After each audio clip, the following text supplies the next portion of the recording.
Hey folks, we've been through the ringer with the last few patches, but we're back with a new VHRT bounty hunting tier list for solo players. I'm only taking combat performance into consideration for this tier list and ignoring any additional utility that multi-role ships might have. Since this is a solo tier list, I'm also ignoring multi-crew performance. This list is based on my experience flying all of these ships solo in hundreds of single and group VHRT bounties with different loadouts in the 319 patches. I've shared my preferred fits in a link in the description if you want to see what I'd use. And if you think I missed something, let me know. I'd love to learn from your experience too. A lot has changed with ships and weapons in the 318 and 319 patches. Missile targeting was changed to be more consistent among the missile types. Missile and ballistic damage mostly penetrate straight through shields, and ship hulls have a huge resistance to ballistic damage. Check out the video linked for more info on specific details. Enemies in bounty hunting missions also have significantly more health and take about 2 to 3 times as much damage to kill compared to before 319. And we've still got the infinite size 2 front shields bug, where if you shoot directly at the front shield of a VHRT target with the size 2 shield, the damage gets registered against the back shield and then doesn't do anything after the back shield is down, so you need to land your shots from the side or the rear to do damage. They've also added a few new ships to bounty hunting contracts, like massive tanky reclaimers to HRTs and up, and moles as wingmen in ERTs. And these things, along with the fact that a lot of servers have a much more responsive AI, means that bounty hunting is a lot harder than it used to be, so getting the right ship for the job is more important now than it was previously. High DPS combined with tankiness or maneuverability matter much more than before, so those ships will end up higher, and many ships that relied on only one strength may fall a bit. The rankings reflect the dramatically increased difficulty, so keep that in mind in case your favorite ship isn't ranked highly. It's not a fun to fly tier list, it's a VHRT combat performance one. The S tier is for ships that are still easy mode and can still kill quickly and relatively safely while making the highest income while bounty hunting. The A tier is for ships with strong DPS that can reliably kill targets, so these are ships that I found myself coming back to. The B tier is for ships that are combat capable but may need to dip out during combat to recharge shields depending on what the enemy spawns are or how the engagement goes. The C tier is for ships that will struggle against tough spawns due to the lack of effective DPS or lack of tankiness, and may need to kill wingmen to safely kill the main target. The D tier is for ships that will be a challenge and you wouldn't use them unless you were just looking to have fun. And lastly, the F tier is basically all the other ships when piloted solo, so I'm not going to mention them to try to keep this video from being too long. Also, I want to take a second to thank Iceman, Savadkaz, Delta Lima, and Pratchett for providing me money and fitted ships to test with after 319.1 wiped a ton of my stuff. I appreciate it, guys. That said, let's get into it. We're kicking this off with the Origin 125A, which ranks high in the D tier. That's because it only has one size 1 shield for defense and 2 size 3 hardpoints for a low DPS output. It's also not very durable, with a low hit point hull that has engines and guns integrated into the wings, which can be blown off. With the more active AI and ballistics and missiles penetrating shields, this becomes a real issue for less durable ships, and makes the 125A not a great choice for VHRT bounties, even despite its excellent maneuverability. The 325A is the combat variant of the Origin 300 series, and it lands in the middle of C tier. It has mediocre DPS with 2 size 3 hardpoints and a size 4 on the nose, but it comes with a decent missile payload and decent maneuverability. This is more important in 319 since an initial volley of missiles can disable components on your target, and the extra maneuverability is useful since you may need to get away quickly to recharge your shields now that combat takes longer. If one of your wings gets blown off the ship, it is challenging to control, so you have to watch your shields. You could also use the 300i, which performs only a bit worse than the 325A, with a smaller size 3 nose hardpoint and 2 missiles instead of the 8 of the 325A. I wouldn't recommend the 315P and 350R variants for VHRTs though, since the 315P only has 2 size 3 hardpoints, and the 350R has a really flimsy hull. The 600i has moved up from the top of B tier to the top of A tier in 319 for 2 good reasons. The most important one is that the 600i got a huge hull HP buff, more than tripling its body, nose, and total hull hit points. These are important since the body or the nose are the sections of the ship that have to get to 0 to make the ship enter the soft death or explode. In the past, even the smaller ballistic pass-through damage would disable parts of the ship, whereas now you can have targets literally ram into you, and they explode and you're fine. It feels amazing. The other big reason this ship moves up is that enemies in VHRTs have had their effective hull HP dramatically increased, and the super tanky Reclaimer has also been added as a VHRT target. This means ships with big DPS are much more useful than they used to be, since combat takes a larger chunk of the total time in bounties, whereas in the past, combat was pretty quick and most of your time was spent in between traveling to targets. And the 600i sure comes with big DPS with its 3 size 5 cannons, huge capacitor, and also some big tankiness in its 2 size 3 shields covering its newly thick hull. It's very effective to enter combat with your power fully set to shields for even more tankiness, and only set the power to weapons to recharge the weapon ammo as needed. You've also got 16 size 3 missiles to help deal with the smaller hurricane targets that might be a bit trickier to hit. Overall, this is a fantastic ship for bounties now. The only things holding it back from S tier are the facts that it's still really slow with a ton of inertia on its pitch and yaw axis, and it also didn't quite make the same kind of income per hour in my testing as the S tier ships, coming in around 380,000 Alpha UEC per hour, whereas the S tier ships are all over 400k. It also only has 25 decoys, so you have to be a bit stingy against incoming missiles. The Origin 85X lands near the bottom of the D tier. It's got decent maneuverability and 4 size 1 hardpoints, but it's got really small capacitor and the size 1 hardpoints overheat with laser cannons equipped, so it's definitely going to struggle against tankier targets like Valkyries and Reclaimers. To put the nail in the coffin, it's only got 1 size 1 shield, a really flimsy hull, and no missiles to help it soften targets before engaging them. The Ares Inferno and Ares Ion are sister ships by Crusader that both land near the middle of the C tier, with the Inferno having a giant size 7 ballistic Gatling and the Ion having a big size 7 laser cannon. The ballistic Gatling on the Inferno shoots projectiles at the slower 700 meters per second cannon speed, and it also has a short spool up time, so it's tricky to aim against some smaller fighter targets like Hurricanes and even Wardens, but it's fine against larger ships like Valkyries and the Reclaimers. And the fact that the ballistics mostly penetrate shields help it immensely, since this means you'll never have to worry about the infinite size 2 front shield bug, where you hit a target in the front and the back shield goes down without ever doing any hull damage.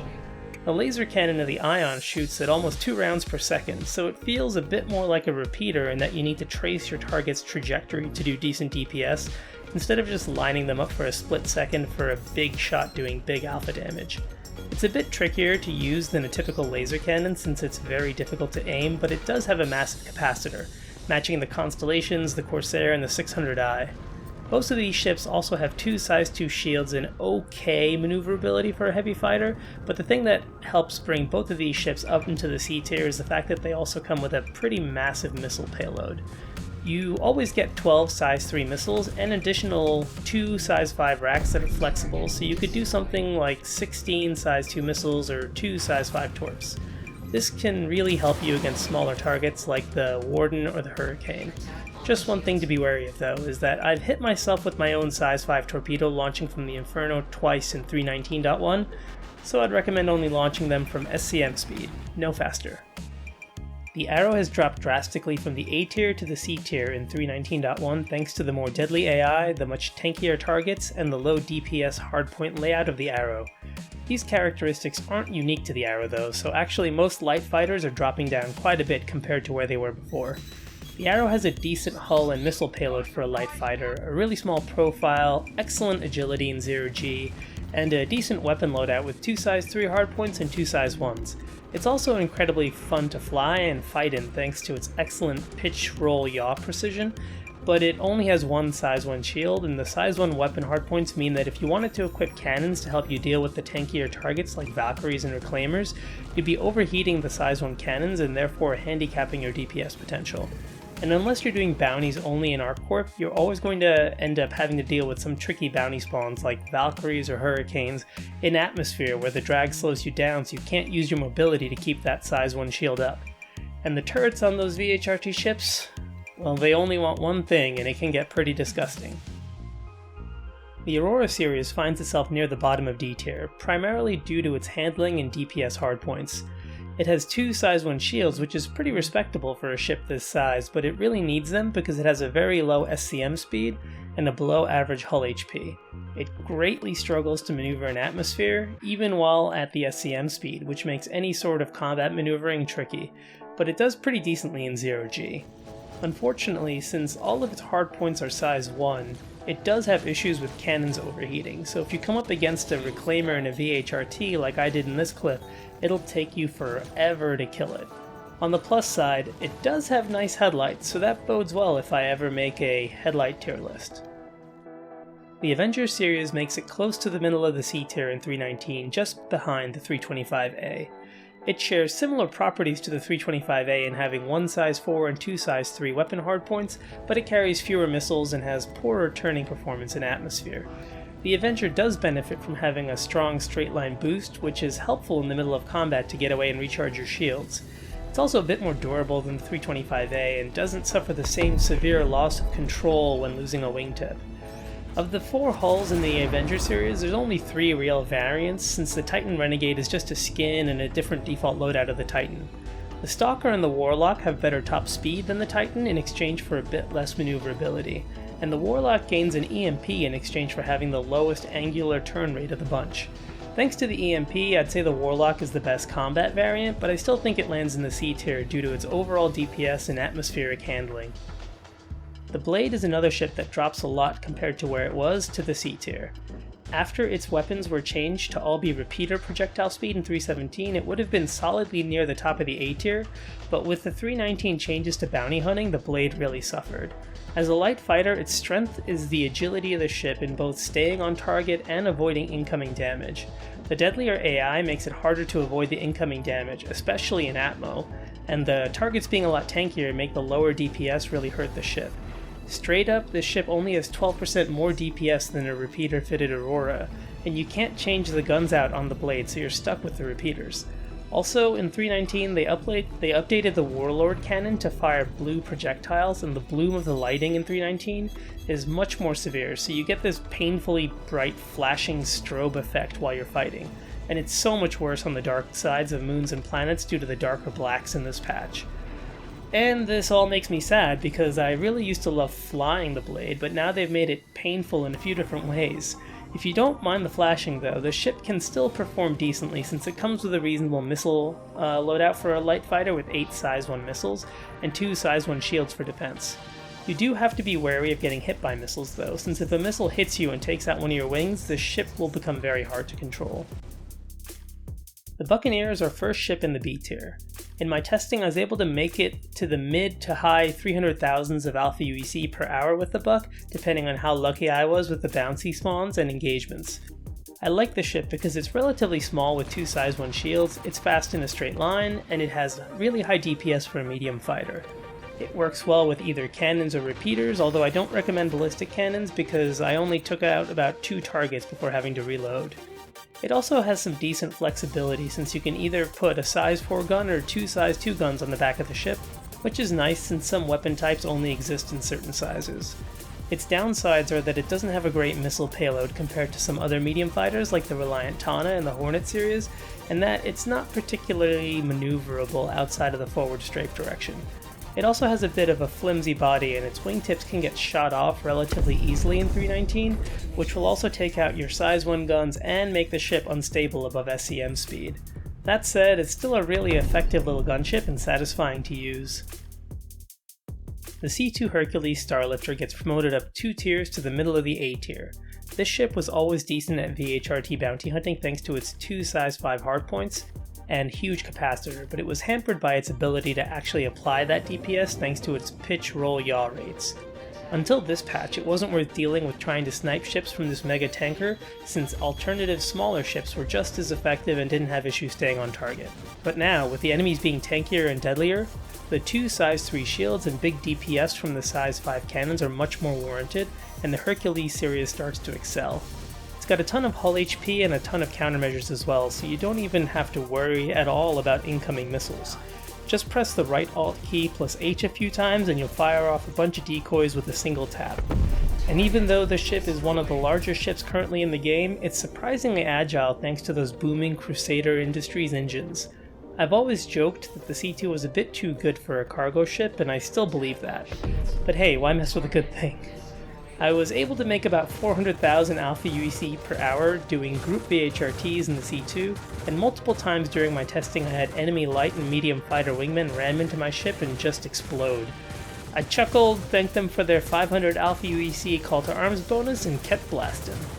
One thing to note that might help you is if you decide to fly the ship, is to use the up and down strafe in addition to your pitch axis to help you line up shots against smaller targets like Hurricanes and Wardens, and pull the trigger only once they're lined up. You only need to land a few shots to get the kill. The Constellation Andromeda finally breaks into the S tier thanks to the 319 changes. The Andromeda has an absolute boatload of 52 missiles with 28 size 1s and 24 size 2s. It also has 2 size 5 and 2 size 4 hardpoints controllable by the pilot and a fantastic capacitor which gives it a really high DPS. It comes with a single size 3 shield and a very tanky hull. In fact, the only ships currently in the game with more hull HP are the Hammerhead and the Retaliator. And for some reason SIG still feels the need to call this ship a gunship and a medium freighter. It's a gunship, it's one hell of a gunship. The other variants of the Constellation are really good as well. They all have the same shields and pilot-controlled weapons, and depending on the variant, they'll either get the 28 size 1 missiles or the 24 size 2s. The Luxury Phoenix and the Exploration Aquila variants have the same hull HP for the critical body and nose sections, whereas the Elongated Taurus has half the body HP, making it a weaker combat ship due to the less HP and being a larger target. They all maneuver just about the same, which is to say a bit slowly, but as you can see in the combat footage, I'm still able to get my guns on my enemies and dispatch targets quickly. I also like to take advantage of the massive capacitor on the Connie by starting with it set to shields and only putting it to weapons to recharge them when they run dry, which gives me an additional 25% damage resistance to my shields and keeps them recharging anytime they're not being hit. If you add on the fact that you can open up every fight with a volley of missiles to soften the targets, you start to see why this ship makes it into the S tier. In my testing, I was making 420 to 440,000 Alpha UEC per hour just chaining group VHRTs and single VHRTs in 319.1 once I had the maximum reputation bonuses. The Corsair is a new addition to the tier list and lands at the top of the A tier. It's a newer exploration vessel by Drake that specializes in exploring enemy ships with its 4 size 5 and 2 size 4 weapon hardpoints, and it comes with a size 3 shield to help keep its explorers safe. It also has 4 size 4 missile hardpoints to give it some flexibility to explore smaller ships, and it needs it because it's a bit of a sluggish oaf. On paper it has better pitch roll yaw than a Connie, but in actuality it feels much more weighty and has a lot more momentum to its movement. The good news is that 319 increased the HP of the maneuvering thrusters on the ship, which was badly needed, so you no longer lose control if a single bullet even thinks about hitting you. I flew it with laser cannons and it had great damage thanks to its strong capacitor, but it struggled to move around enemies and get around their buggy invincible front shields. So instead, I used a fully ballistic loadout since ballistics mostly penetrate shields in 319, and the ship performed great. I think this ship is uniquely positioned to run a full ballistic loadout in this patch because the 4 size 5 hardpoints allow you to fit really high DPS guns like the 85B Gatlings, which have more ammo than other ballistics. Personally, I really enjoyed a split loadout where 2 of my size 5s were 85Bs and the other 2 were Deadbolt 5 ballistic cannons, because even though the ballistic cannons have less ammo, they have much less weapon spray than the Gatlings, so they're better at applying exploration to smaller ships like Hurricanes and Wardens. And on the big boy reclaimers, I only use the 85Bs to conserve the Deadbolt ammo for the other targets. Overall, this ship feels pretty good to me, and I've made around 400,000 Alpha UEC per hour average while exploring, and that includes the time and money spent restocking. One thing I did find helpful was to bias my shields to reinforce the front if the enemy spawn had a lot of DPS, since that seemed to be the shield that always went down first. The Cutlass Black drops down a tier to the C tier in 319. Its boxy shape makes it an easy target to hit, and it's not agile enough to avoid incoming damage. You combine this with only a single size 2 shield and you get a C tier multi-role ship that relies heavily on its missiles to soften up a target before engaging with the guns. Fortunately, the Cutlass does have a lot of missiles, with 6 size 4 missile racks on the black, blue, and steel variants. It also has respectable DPS with 4 size 3 hardpoints and the same capacitor as a heavy fighter, but it just doesn't have the staying power for drawn out fights, often relying on taking a bit of hull damage to finish off a target. What this means is that you end up with a ship that's heavily dependent on server performance and the bounty spawns for good performance. If you get really fast AI and dangerous bounty spawns, you'll have a rough go of it, and may come back missing weapons or even exploding. But if you get decent spawns, good missile hits, or just lucky engagements, the ship is capable. I wouldn't want to use the Cutlass Red for bounties though, since it doesn't come with any missiles. The Cutty Blue is slightly more maneuverable and has a nicer cockpit canopy than the others, so that'd be my choice if money was no object, but the black is almost as good and the interdiction of the blue isn't useful when fighting NPCs right now, so unless you just really love the flashing lights, the black is good enough. The Cutter is near the bottom of the D tier. It's slow, has low DPS with only 2 size 2 hardpoints and 2 size 2 missile racks, and it only has 1 size 1 shield. It's strange to me that they gave it a little bit of firepower so it can actually do the lower level bounties if you've got no other ships, but it's definitely not the right tool for VHRTs. It does have a nice tanky hull though, so you could do it if you were a patient masochist. The Banu Defender is a great little ship, but it did drop slightly to the top of the B tier. That's primarily due to its DPS being decent, but not excellent. It has 4 size 3 hardpoints and 4 size 2 missiles, and it performs well with either laser repeaters or cannons. It is a really maneuverable medium fighter that has a slim front cross-section, and it's the only medium fighter with a size 2 shield, if you believe me that the Cutlass Black is actually a heavy fighter due to its larger capacitor. These things give it some staying power in 319's extended combat against the tankier enemies, especially if you move the capacitor around from weapons to shields while you're firing your weapons. And the fact that it's a size 2 shield means that the front and back shield bases can recharge independently, so if you're taking all the damage on the front shield face, you can boost away to disengage when the shield goes down and avoid hull damage by tanking fire with the rear shield face. And I mentioned it before, but it's worth mentioning again. The ship flies closer to a light fighter than a medium fighter, and performs really well in atmosphere despite its crabby shape. The Eclipse and the Retaliator are the 2 size 9 torpedo bombers, and they're both in the S tier, with the Retaliator taking the top spot. 319 brought much tankier bounties to the game, so while every other ship takes a lot longer to explode their targets, these size 9 torpedoes are still one-shotting every VHRT and ERT target. Because of this, you'd actually run group ERTs and single ERTs for the higher payout, since it's all the same to these ships. The AI was informed of our strategy though, so now they actually try to shoot down the torpedoes. Because of this, we want to equip Seeker 9 EM torpedoes, which are the fastest torpedoes that will consistently lock our intended targets. People have various strategies for trying to get the best hit rates, but what's worked best for me is to shoot the torpedo at 3.2k range while flying straight at my target at around 350 to 400 meters per second, and speeding up after launching to try and get the enemy to shoot at you instead of the torp.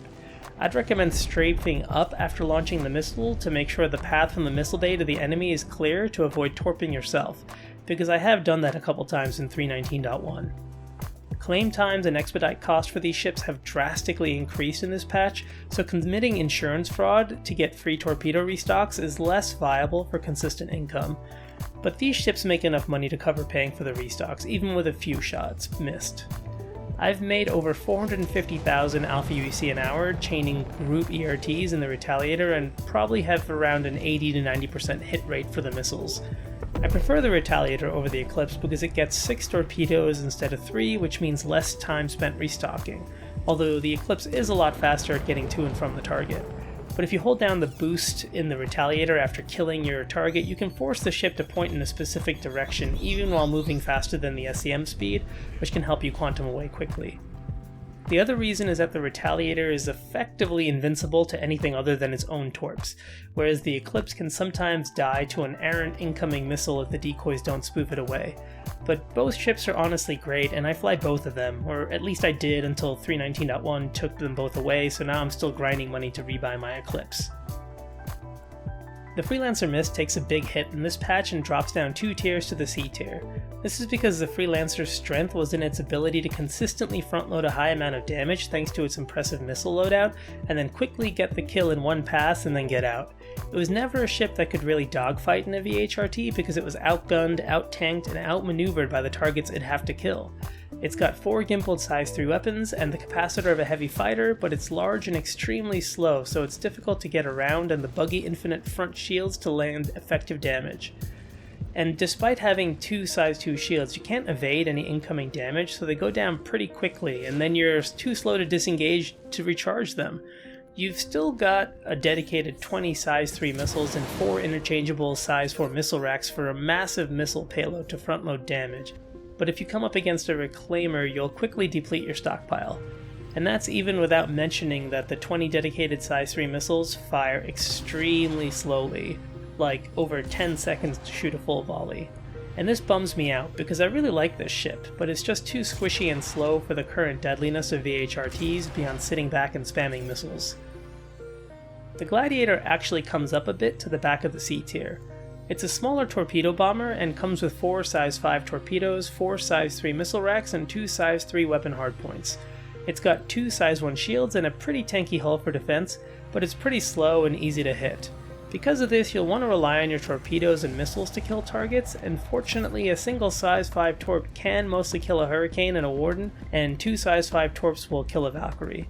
Reclaimers are more of an issue though. Sometimes you get lucky and hit a critical component, but I've always needed all 4 torps and then some, so beware. It really depends on whether or not your torps hit the same spot or spread out their damage. You can't really dogfight in this ship, but thanks to the big capacitor you can set your power to full shields and dump your ammo magazine into a damaged target to finish it off. But honestly, if you want a torpedo bomber in this price range, it'd be better to just spend an extra 100,000 Alpha UEC and get a Vanguard Harbinger. It gets 3 torps instead of the 4, but the missile racks are 1 size larger, which means it gets double the other missiles. The Gladius took a hit in this patch, dropping down 2 tiers to the front of the C tier.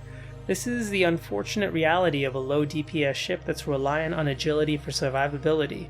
Because you've only got 3 size 3 weapon hardpoints, your DPS is okay at best. But this makes combat take longer, which gives the enemies more time to converge on you and land a few lucky shots. With skillful piloting and some luck in 0G or low atmosphere, you can make it work, but in places with high atmosphere it becomes a real struggle, and you'll almost certainly have to disengage to recharge your shields, or try to pick off easier wingmen to decrease the incoming DPS, or rely on your missiles from your 4 size 3 missile racks to soften up or finish off some enemies. And this can actually be a fun way to play because the Gladius is a great ship to fly, but it's not a quick or efficient way to make money. The Glaive jumps up 2 tiers to the bottom of the A tier thanks in large part to those 2 gigantic size 5 cannons on its wings. They're listed as plasma cannons, but they're actually doing full laser damage in the 319 patch, which means this ship has really high damage against ship hulls. The size 1 weak cannons, also I'm not being judgy here, they're literally called weak cannons, but these size 1 guns actually fire their projectiles at the faster 1400 meters per second repeater velocity. I don't like mixing bullet speeds since you can only hit with 1 weapon type at a time, so I turn off the size 1s to give an extra shot to the magazine of the size 5s, since this only costs 5% DPS on paper, but in reality it's going to increase my DPS. And speaking of the ammo magazine, this ship is listed as a medium fighter, but it has the capacitor and weaponry of a heavy fighter. To balance that out, it is a bit less maneuverable than a medium fighter and only has 2 size 1 shields like most medium fighters, so it sits in a weird space between a medium and heavy fighter.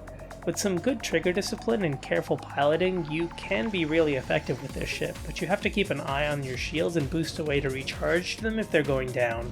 And one thing to note is that I occasionally get blinding green flashes on my screen, so there may be some bugs with this ship since it's quite old and due to be reworked. Since it's only available to purchase on the RSI store after completing the Vandal Swarm in multiplayer, I'd hold off on it unless you're sure you want one. The Hammerhead is a new addition to the tier list thanks to the shield penetration changes, and it lands in the middle of C tier. Now, the pilot doesn't actually have any weapons they can fire, but they do have control over 8 size 5 missile racks, which means you can get a loadout of 8 size 5 torpedoes for the pilot to fire. Then consider the fact that this ship has 2 size 3 shields and basically infinite hull HP, and you've got a fun little off-meta bounty hunter. And I thought it was going to be a totally sluggish bore to handle, but it actually flies way better than I expected. It has a lot of momentum, so you have to use your bottom and rear thrusters to slow down, but it turns and accelerates surprisingly well. Hurricanes, Wardens, and Valkyries typically take 1 to 2 torps, but you'll use more against reclaimers. I tried killing 6 reclaimers and the best result was 5 torps to kill one, and the worst was it taking all 8 because the damage got spread around the target. I used the EM Scimitar 5 torpedoes and had the best luck firing them from about 4k range, but it's not even too bad if you miss, because if the target is smaller than a reclaimer, you can just hammer them. The Hawk drops a little bit but manages to stay in the B tier, and it's the only light fighter that does that. That's because it never was as agile as all the other light fighters, and so it earns its place in the rankings by its DPS and its utility EMP. It actually punches a bit above its weight class, with its 4 size 2 and 2 size 1 weapon hardpoints getting it close to the DPS of medium fighters, but it still has a flimsy hull. Because of this, you really have to keep an eye on your shields while you're fighting, and you probably will even want to move your capacitor around mid-fight, recharging your shields while you're dumping your ammo. Add on the fact that this ship has a quick charging EMP with a short cooldown, and you've got plenty of things to manage in combat. It's a bit frantic, but it's a lot of fun. I've personally liked the full laser cannon loadout in 319 since it picks up the DPS even more over the repeaters and cannons take longer to discharge, giving you more time to run the capacitor to your shields. The EMP is useful in helping take down the pesky infinite front shield of VHRT targets via its distortion area of effect damage, which also indirectly adds to the DPS by letting you have more shots registered if the shields go down. But like I mentioned, it's not the most maneuverable ship, so you'll want to focus on using your upstrafe and forward strafe since those are the strongest dimensions of thrust. One quick note about the flimsy hull. If you lose those rear wings, you'll likely lose a gun or two with them, but your ship will still maneuver perfectly, even in atmosphere, so it's durable in some ways despite that fragile hull. The main thing you want to look out for is the missiles though, since your EMP will be boosting your signature and missiles penetrate shields. The Hornet series of ships drop down a tier to the middle of the B tier. These medium fighters have a pretty tanky hull for their size, 2 size 1 shields, decent maneuverability, and solid firepower. They also have a lot of flexibility, with both the rear and the nose of the ship having turret options. You can put on a turret with 2 gimbaled size 2 weapons on the back, or swap it for a single size 4 weapon. The wingtips have a size 3 hardpoint each, and the nose can be a size 3 hardpoint or a turret with 2 gimbaled size 1s. So for the max DPS loadout, you can have a total of 6 guns evenly spread across size 1, 2, and 3. I have used both the cannon and repeater layout, and I prefer the cannon layout, so I opt for the fixed size 3 on the nose since size 1 cannons overheat, and because the nose turret occasionally gets damaged and stops firing. This gives me 2 size 2 hardpoints and 3 size 3s.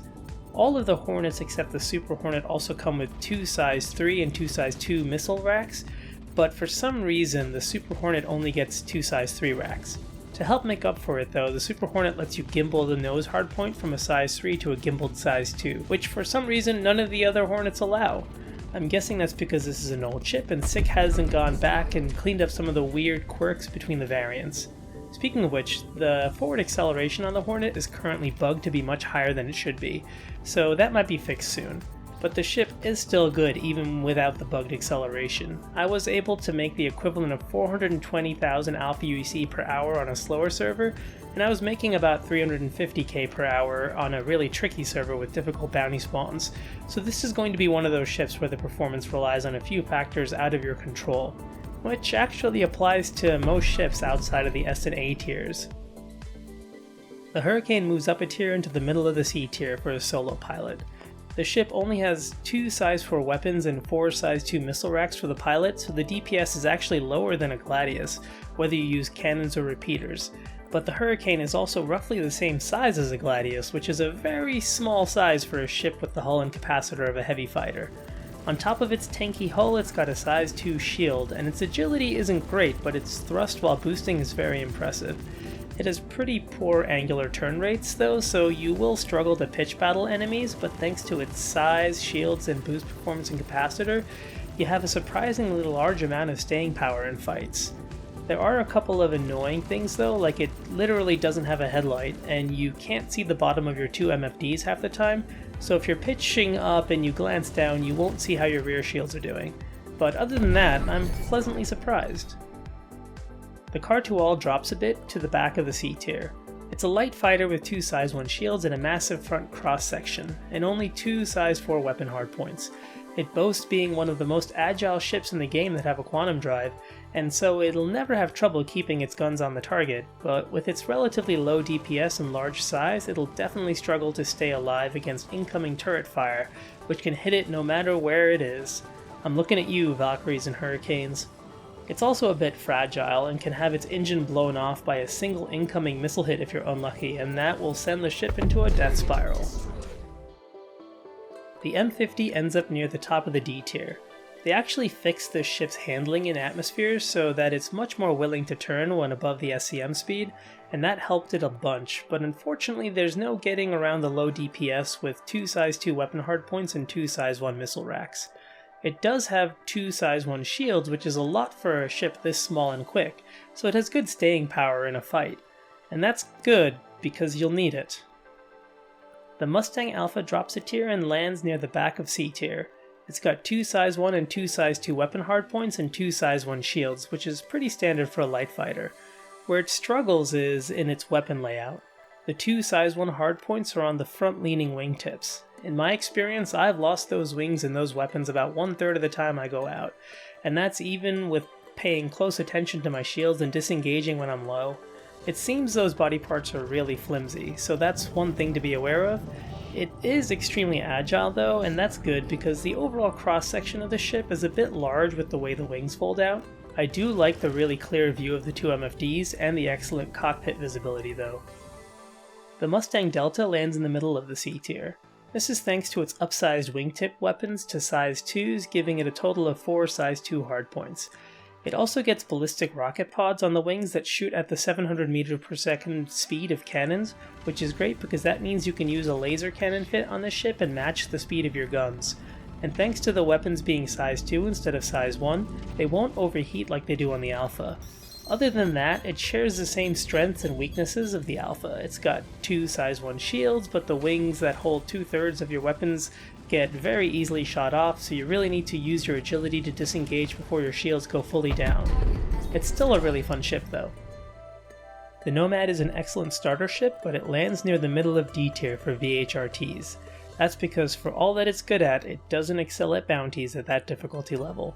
It does get 3 size 1 shields, 3 size 3 weapon hardpoints, and a decent missile payload of 8 size 2 missiles, but it's a very large target, and it actually has a capacitor pool that's even lower than a light fighter's. It's got the agility and hull durability of a medium fighter, but it's a lot larger than them, and it doesn't have the capacitor or firepower to back that size up. I still think it's capable at lower tier bounties, probably up to MRTs, but I wouldn't want to take this thing against a reclaimer, which can start showing up in HRTs. One thing to note is that the default power plant on this ship causes issues, so upgrade your power plant to something like a JS300 to prevent various problems with your ship, like shields overheating or thrusters misfiring. The Pisces is dead last in our list, and it only makes it on here because it's a starter ship. But it's not a combat ship despite the Expedition variant having 4 size 1 hardpoints and some missiles, since it's only got 1 size 1 shield and most importantly a really flimsy hull with no ballistic damage resistance. It's basically the only ship in the game that's taking full damage from ballistics, and so it shouldn't be taken into combat. The Prowler jumps up 2 tiers to the B tier. It's got fantastic DPS thanks to its 2 size 5 hardpoints along with its gimbaled 2 size 3s, all available to the pilot. It has the capacitor and the maneuverability of a heavy fighter, and has 2 size 2 shields as well, and it's actually a bit smaller than a Vanguard. The main downsides are that it won't have a lot of ammo for its size 5 cannons, and that it can be challenging to fly in atmo if the tail fins get shot off, but these are manageable with some trigger discipline and paying attention to your shields and disengaging before they're fully down. I've made over 400,000 Alpha UEC per hour using this ship, and it's very satisfying when you land your shots.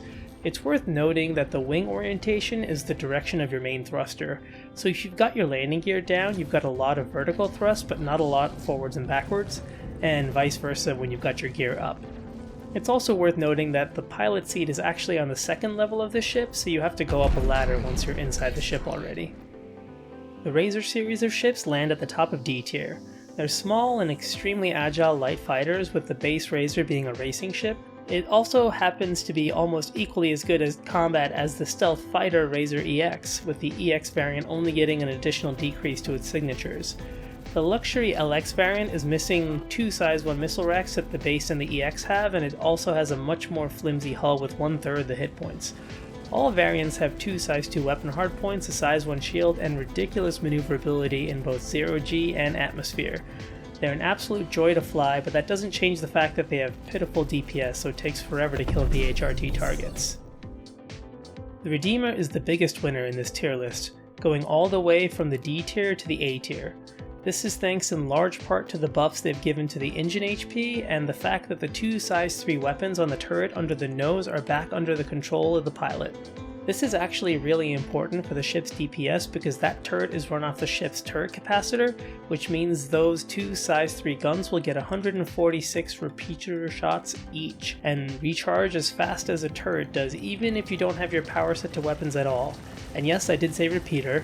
Thanks to that turret being run off the turret capacitor, that leaves the ship's normal capacitor to power just the 2 size 4 weapon hardpoints for the pilot.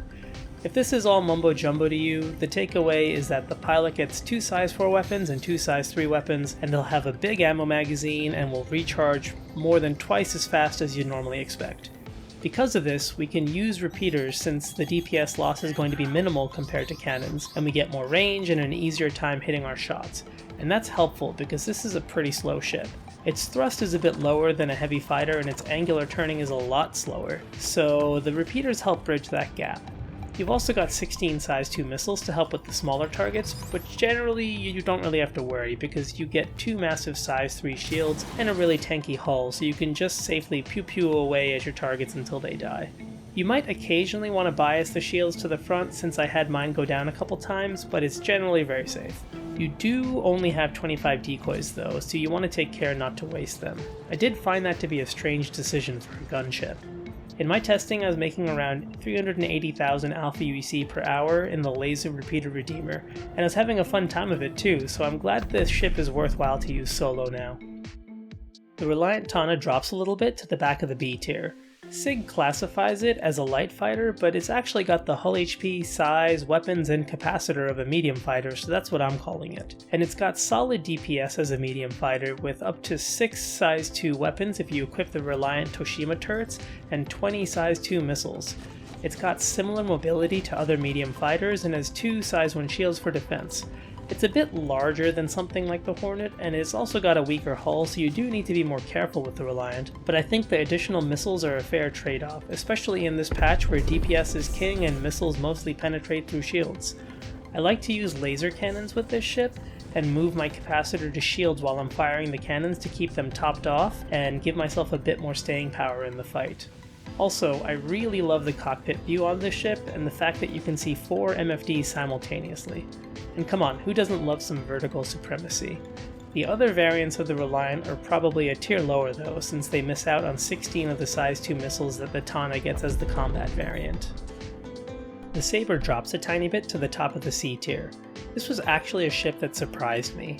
In the past, I've always had difficulty staying alive in the Sabre, but I flew it a bunch of times across a bunch of servers, and I was having a much better time of it now, even despite the AI being more aggressive. It's a medium fighter with 2 size 1 shields covering quite possibly the sexiest hull in the game, and it's got 4 size 3 weapons and 2 size 4 missile racks for offense. It's actually one of the more agile medium fighters, which is good because it's also one of the larger medium fighters. So much so that SIG used to give it 3 size 1 shields before they decided that the ship looked too good and it needed to be nerfed in some way. I've enjoyed flying it with both cannons and repeaters in this patch, as long as I'm not taking out a Reclaimer in atmosphere with his buddies Hurricane and Valkyrie eating my face. The Scorpius drops a tier and ends up near the top of the B tier. This applies to the new Antares variant as well, since they're almost identical for a solo pilot. The Scorpius has solid firepower with 4 size 3 weapons backed by the capacitor of a heavy fighter and 16 size 2 missiles of ordnance. It's protected by a size 2 shield and has decent hull given the size of its main body. It's also got a really good jerk profile for a heavy fighter, so it can roll and pitch to its maximum angular turn rates much more quickly. Its thrust capabilities are just okay since it lacks a bit of performance while boosting, but I didn't really mind. Some people have issues with losing weapons when wings get shot off, but a really good workaround for that is to keep your wings on the ship at all times. But seriously, if you watch your shields and disengage right as they're getting low, it shouldn't be an issue. I have lost wings when getting rammed by an enemy, but never due to incoming damage. Overall, I've found it to be pretty effective bounty hunting ship, and I've enjoyed using it with both cannons and repeaters, so you can go with whatever you think pleases Pico. The main gripe I have with this ship is that it only has 2 MFDs, so you can't set one of them to comms and prevent the enemies from taking over your target MFD if you also want to see your own ship status. The Scythe is a newcomer to the tier list and lands in the C tier. It's a Vanduul ship that's something between a medium and heavy fighter. It's similar to the Asperia Glaive in that it's got 2 size 5 laser cannons and 2 size 1 laser repeaters, so you're better served turning off the size 1s to get more size 5 ammo. The ship is more agile than the Glaive, but it unfortunately gets a bit uncontrollable in atmosphere above the SCM speed. It also has 8 size 1 missiles compared to the size 2s of the Glaive, but it makes up for it with a smaller front and top cross section thanks to the asymmetrical one-winged ship design. For those looking to get their hands on a Scythe, it's not available for sale either in-game or for real money. I've heard some people say that top-level subscribers get one while subscribed, but I'm not sure, so validate that for yourself if you're considering doing it. The Asperia Talon lands near the bottom of the C tier. It unfortunately suffers a very similar fate to the Khartu-al, the other ultra-agile, large cross-sectioned alien light fighter that has only 2 size 4 weapon hardpoints. Funny how there's 2 of them. The large cross-section means the ship is going to be taking fire from turreted enemies, so those 2 size 1 shields don't hold up for very long, especially in atmosphere. And the 2 size 4 hardpoints put out low DPS whether you use repeaters or cannons, so you'll most likely need to disengage to recharge shields, and sometimes you'll have to pick off wingmen before killing the main target. The Talon does come with 2 size 3 missile racks though, so it does have some missiles to help front load damage in spicy bounty situations, and it is a lot of fun to fly as well, but those large wings are asking to catch bullets, and it's even worse if you get rammed and they break off since the ship becomes pretty uncontrollable, and that's decently likely to happen in a fight with a Reclaimer since it takes so dang long. The Talon Shrike lands in the D tier since its main armament is 24 size 3 missiles. It has 2 size 2 weapon hardpoints for backup that do low DPS, and you'd need them too since even if you hit a Reclaimer with all of your missiles, you wouldn't kill it. So because of this, you'd be relying on your tickle cannons a lot, and that's no bueno. So, I wonder where the Vanguard's going to go. Yep, it's still in the S tier, although the harder bounties have dropped it down to last place instead of first. It still has great firepower, a tanky hull, and good agility for a heavy fighter. It's got a size 5 hardpoint under the nose and 4 size 2 Vanguard specific hardpoints in the nose, which means that you can only put certain guns on those size 2 slots that are Vanguard only weapons. These weapons actually perform better than their universal counterparts though. For example, the Vanguard MVSA is a size 2 laser cannon that has pretty much the same DPS as other size 3 laser cannons. The ship also comes with 4 size 4 missile racks and 2 size 2 shields, making it a pretty impressive overall package. But wait, there's more! If you get either the Sentinel or the Harbinger right now, you'll get a free EMP or 3 size 5 torpedoes thrown in at no additional cost. These are also the cheapest variants available in-game, so they're the ones most people get. I personally prefer the Sentinel because the EMP does a sphere of distortion damage around your ship that can be helpful in taking out the invincible front shields of the enemies, and because the ship doesn't get a huge agility penalty like the Harbinger does. The Harbinger comes with 3 size 5 torpedoes, which can be worth a few kills, but the cost of that is that the ship is about 30% less agile than all the other variants. You can't really go wrong with either one though. Check out my Vanguard video if you're interested in all the difference between the ships, since it's too much to go into here. I think the best loadout for Vanguards is a full fixed laser cannon loadout, using a size 5 laser cannon and 4 MVSA cannons in the nose, since this is the max DPS option. I've been able to get in, get my kill, and get out before my shields go down most of the time with this loadout, so I'd urge you to give it a shot, even though you don't get a lot of ammo in your magazines. The DPS makes up for it. This is also why I don't use the distortion cannons anymore. They do sometimes take down the shields, but then I still need to chew through the upgraded hulls while 3 to 4 ships are shooting back at me, so I'd rather just have the biggest possible hammer and hit them with it. The Vanguard did get a bit of a nerf though. The flight model changed somewhere along the way where if you get one of your little side wings shot off the ship, it will be squirrely at high speeds in the red zone, but that's a small price to pay to keep all the other OP-ness that this ship has. On fast servers, I was making over 420k Alpha UEC per hour chaining group VHRTs and having a blast while doing it. Well, that's my tier list, folks. The drastically increased enemy hull HP and the inclusion of reclaimers into HRT bounties and up have changed the face of this career, making tankier and higher DPS ships preferable over lighter and more agile ships with lower DPS. I honestly like the higher challenge and actually think it'd be cool if they could do different tiers of missions so that we still had a good place to use light fighters in PvE while making good money. Like, I think it'd be cool to have a high-paying light fighter VHRT where it's just a bunch of light and medium fighters with good AI instead of having to slog through a reclaimer. But I know this is temporary, since theoretically we're all going to get master modes eventually, and that will completely change the face of bounty hunting, as will having to capture targets alive, and armor, and probably 5 other things that'll come in the next few years. If you've got any questions or comments, please let me know. I'm curious what you think.